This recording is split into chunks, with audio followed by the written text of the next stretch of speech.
پسندیدہ اخلاق اور شائستہ کردار کے سلسلے میں امام زین العابدین علیہ السلام کی دعا سے اقتباس۔ اللہم صلی علی محمد وآل محمد۔ اے اللہ، تو لوگوں میں میرا درجہ جتنا بلند کرے اتنا ہی مجھے خود اپنی نظروں میں پست کر دے، اور جتنی ظاہری عزت مجھے دے اتنا ہی میرے نفس میں باطنی بے وقتی کا احساس پیدا کر دے۔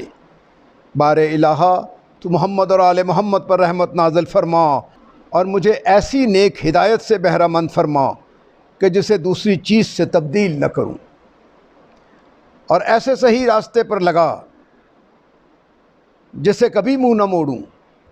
اور ایسی پختہ نیت دے جس میں ذرا شبہ نہ کروں، اور جب تک میری زندگی تیری اطاعت و فرما برداری کے کام آئے مجھے زندہ رکھ، اور جب وہ شیطان کی چراگاہ بن جائے تو اس سے پہلے کہ تیری ناراضگی سے سابقہ پڑے، تیرا غضب مجھ پر یقینی ہو جائے، مجھے اپنی طرف اٹھا لے۔ اے معبود، کوئی ایسی خصلت جو میرے لیے معیوب سمجھی جاتی ہو اس کی اصلاح کیے بغیر نہ چھوڑ، اور کوئی ایسی بری عادت جس پر میری سرزنش کی جائے اسے درست کیے بغیر نہ رہنے دے،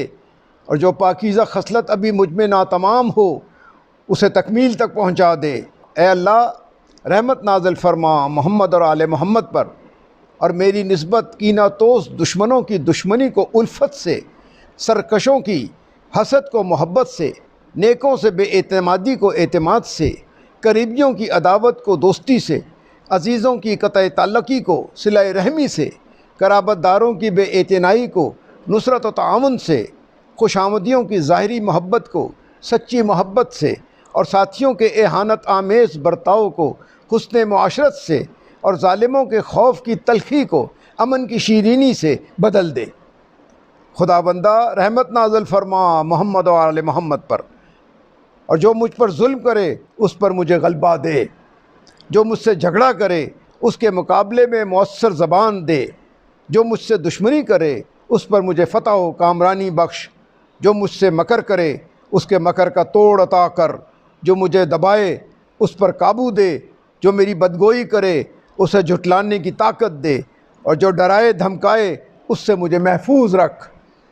جو میری اصلاح کرے اس کی اطاعت اور جو راہ راست دکھائے اس کی پیروی کرنے کی توفیق عطا فرما۔ اے رحم کرنے والوں میں سب سے زیادہ رحم کرنے والے، اللہم صلی علی محمد وآل محمد۔